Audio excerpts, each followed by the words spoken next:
Hello students, welcome to my YouTube channel. Students, आप लोगों को यह जानकर काफ़ी ज़्यादा खुशी होगी कि मैं कक्षा 5वीं की पाया बेड की 8 की डब्बा पुस्तक जो आपको स्कूल द्वारा मिली है 2024-25 की, तो उसका मैं पार्ट 14 का संपूर्ण सोल्यूशन लेके आ चुका हूँ। मैंने पार्ट 1 से लेकर पार्ट 13 तक का संपूर्ण सोल्यूशन करवा दिया था। आज के इस वीडियो में आप लोग सारे पार्ट 14 का कराने जा रहा हूँ।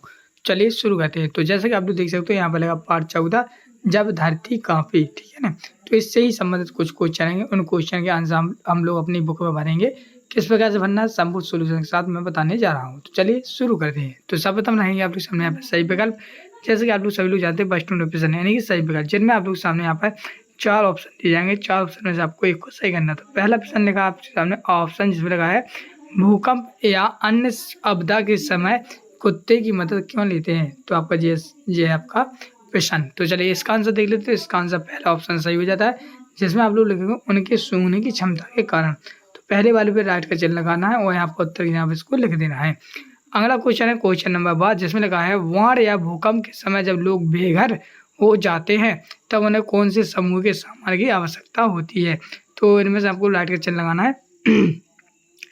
तो बा ऑप्शन का हो जाएगा चौथा वाला ऑप्शन, जिसमें लिखे खाने पीने का सामान, कपड़े, दवाइयाँ। तो आपका चौथा वाला राइट चिन्ह हो जाएगा। राइट का चिन्ह लगा देना चौथे वाले पे, सही आंसर है वो यहाँ पर उत्तर के यहाँ पे लिख लेना है।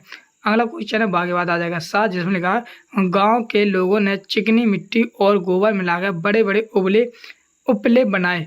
उपले एक दूसरे पर रखकर दीवार बनाई गई तथा घास फूस का छत इस प्रकार बनाया गया ताकि घर में अधिक लोग रह सके। तो अब सामने यहाँ पर जी आपका घाघड़ी का ऑप्शन सही है। इस पर आपको राइट का चिन्ह लगा के यहाँ पर उत्तर में लिख देना है। अगला पाँच में लिखा है डूबे हुए घर, जानवरों के बहते शरीर, नदी का पानी और दुखी लोगों का यह किस प्राकृतिक आपदा की वो संकेत कर रहा है। तो इसका आंसर हो जाएगा पहला वाला, जिसमें लिखोगे बाढ़। तो ये आपका बाढ़ सही आंसर है, जिस पर आपको राइट का चिन्ह लगा देना और यहाँ पर नीचे लिख देना है। अगला क्वेश्चन है क्वेश्चन नंबर 1.2, जिसमें रिक्त स्थानों की पूर्ति करनी है। तो रिक्त स्थान में पहला आ जाए भूकंप एक प्राकृतिक आपदा है, तो प्राकृतिक लिख देंगे। फिर दूसरा आ जाता है आपका ये वाला, जिसमें लगा है सिस्मोग्राफ। क्या लिखोगे? सिस्मोग्राफ अपने खास तरीकों से पता लगाने का प्रयास करते हैं कि कहाँ भूकंप आने की संभावना देखें। तो अभी सामने यहाँ पर दूसरा वाला सही आंसर है। अगला सामने तीसरा, जिसमें लगा है लाइटिंग, फिक्स एवं फर्नीचर है। तो इसको आप लोग तीन, जो तीसरे वाले में आपको तीनों भर देना है, जो कि आप लोग देख सकते हो। चौथा लगा भूकंप आने पर फर्श पर कैसी वस्तु के नीचे छिप जाना चाहिए। तो अपना टेबल वाली। तो है ना, भूकंप आने पर फर्श पर टेबल वस्तु के नीचे छुप जाना चाहिए। तो इस प्रकार से आप लोग सामने यहाँ पर जी आपका सही आंसर है।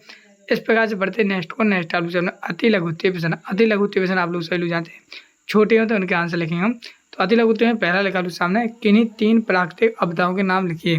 तो 3 प्राकृतिक आपदा लिखनी है, जिसमें आप लोगों को बाढ़, भूकंप, सूखा। तो ये क्या है? तीनों ही प्राकृतिक आपदा है, जिनको हम लोग लिखेंगे।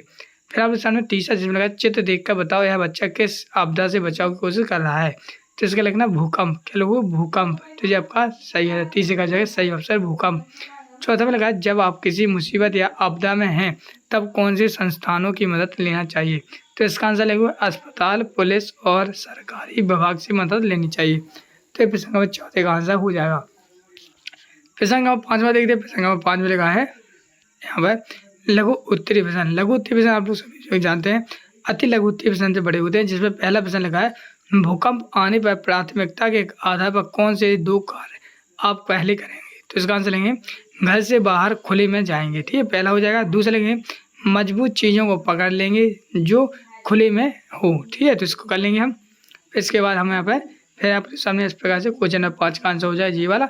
हम क्वेश्चन नंबर 6 करेंगे, जिसमें लगा किसी मुसीबत के समय संपर्क करने के लिए अपने क्षेत्र के सहायता केंद्रों के फ़ोन नंबर लिखिए। तो शासकीय अस्पताल 108, पुलिस 100 नंबर, आपदा प्रबंधन 100 1070। तो 1070 इस प्रकार से हो जाएगा। तो इस प्रकार से जो है आप लोग सामने यहाँ पर जी आपका क्वेश्चन नंबर 6 का आंसर पूरी तरह से कंप्लीट हो गया है। हम बढ़ते इसी क्रम में नेक्स्ट क्वेश्चन को। नेक्स्ट क्वेश्चन है क्वेश्चन नंबर 6-7, जिसमें लिखा है बाढ़ जैसी प्राकृतिक आपदा के समय लोगों को कौन कौन सी समस्याओं का सामना करना पड़ता है, लिखिए। तो प्रश्न नंबर 7 का आंसर लिखिए। तो प्रश्न नंबर 7 में लिखा है घर डूब जाते हैं, पालतू पशु गाय भैंस बह जाते हैं, खाने पीने की समस्या होती हैं। तो प्रश्न नंबर 7 का आंसर हो जाएगा, जो आप लोग पीढ़ियों को रोककर पूरी तरह से लिख लेंगे। क्वेश्चन नंबर 8वां देखिए, जिसमें लिखा भूकंप आने पर हमें कौन कौन सी समस्याओं का सामना करना पड़ता है। तो इसका आंसर लिखिए भूकंप आने से घर, मलबे, में बदल जाते जाएंगे। दूसरा, रहने और खाने की चीज़ों की अव्यवस्था हो जाती है। तो आप लोग सुने क्वेश्चन नंबर 8 का पहला दे लेंगे, दूसरा ले लेंगे। हम करेंगे द्विगुत्तीय प्रश्न। द्विगुत्तीय प्रश्न में प्रश्न 9 लगा, किसी भी आपदा के बाद जीवन को दोबारा संभालने के लिए क्या क्या करना पड़ेगा। तो इसका आंसर है अधिकांश लोग आपदाओं के बाद अपनी ताकत और दूसरों के सहयोग से इन्हें उलट जाते हैं और अधिकांश धीरे धीरे अपने जीवन को बना लेते हैं। तो इस प्रकार से आप क्वेश्चन नंबर 9 का आंसर लिख लेंगे। ठीक है, तो इस प्रकार से प्रश्न नंबर 9 का हो जाए, जो वीडियो को रोक कर लिख लेंगे। क्वेश्चन नंबर आप देखते हैं हम 10 में लिखा, यदि आपके इलाके या में भूकंप आ जाए तो आप क्या क्या करेंगे। मान लीजिए आपके इलाके में भूकंप आ जाए तो आप क्या करेंगे। तो इसका आंसर लेंगे, पहला लिखेंगे अगर घर के अंदर हैं तो ज़मीन पर आ जाएंगे। अगर आप किसी वाहन से सफ़र कर रहे हैं तो किसी खुली जगह पर गाड़ी खड़ी कर देंगे। ठीक है, और पानी, गैस और बिजली की स्विच बंद कर देंगे। तो इस प्रकार से प्रश्न नंबर 10 का आंसर पूरी तरह से कम्प्लीट हो जाता है। अगला प्रोजेक्ट कार्ड। प्रोजेक्ट कार्ड में पुराने अखबार पत्रिकाओं व मोबाइल की सहायता से प्राकृतिक आपदाओं के चित्र व जानकारी एकत्र करके कॉलम बनाइए। वो आपदाओं में कौन कौन से लोग मदद करते हैं उनके बारे में लिखने हैं। तो अगर आप लोग चाहो तो यहाँ पर इस प्रकार से कॉलम बना लेना है। ठीक है, इस प्रकार से तो यहाँ पे आप लोग चाहो तो लिख ना सकते हो, जो शब्द हैं तो लिख दीजिए, नहीं है पता तो छोड़ दीजिए, कोई टेंशन नहीं, इसको नहीं करना है। तो इस प्रकार से स्टूडेंट आप लोग सामने जब पार्ट 14 जी आपका पार्ट 14 पूरी तरह से कम्प्लीट हो जाता है। चलिए हम मिलते हैं नेक्स्ट वीडियो में। नेक्स्ट वीडियो रहेगी आपकी पार्ट 15। तब तक के लिए जय हिंद, जय भारत।